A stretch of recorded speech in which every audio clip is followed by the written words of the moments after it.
51.000 pozivni je broj Baltazar grada, odnosno rijeke koja je prije više od 5 desetljeća poslužila kao inspiracija za jedan od najslavnijih hrvatskih crtića. Zato taj grad priprema najveću izložbu ikada napravljenu u čast slavnog profesora Baltazara i to u okviru projekta Europska prijestolnica kulture za tjedan dana. U Muzej suvremene i moderne umjetnosti u Rijeci prva je zato ušla kamera RTL-a i Maja Brkljača.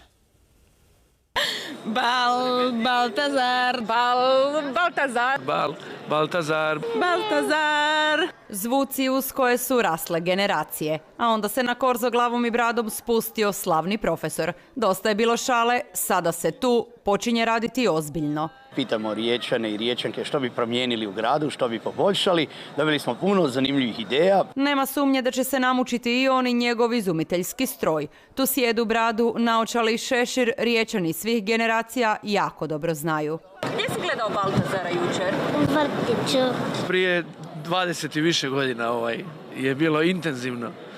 Mislim da u 7:15 je bio crtić. Kako je nastao simpatičan profesor, od iduće subote može se istražiti na riječkoj izložbi. Na 1000 četvornih metara niče Baltazar grad. Riječ je o najvećem postavu profesoru Baltazaru koji je rađen do sada u Hrvatskoj. Otkriće kako je nastalo 59 epizoda crtića koji je među rijetkima i nekad i danas u kojemu nema nasilja.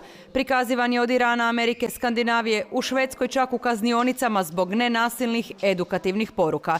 Puna anonimaca koji su od 1967. do 1978. odrađivali lavovski dio posla. Da bi nastao po staroj tehnici animirani film potrebno je 24 crteža u sekundi. Netko je trebao sve te crteže nacrtati, obojati. To su bile te žene radnice koje nisu potpisivane na špici i moram reći da sigurno znate za njih jer recimo Gabi Novak, slavna pjevačica, je počela svoju karijeru. Njen prvi posao je bio da je radila u Zagrebu filmu kao kopistica i crtačica. Razigranost, mašte i šarenilo koje su stvorili čudesno je nasljeđe.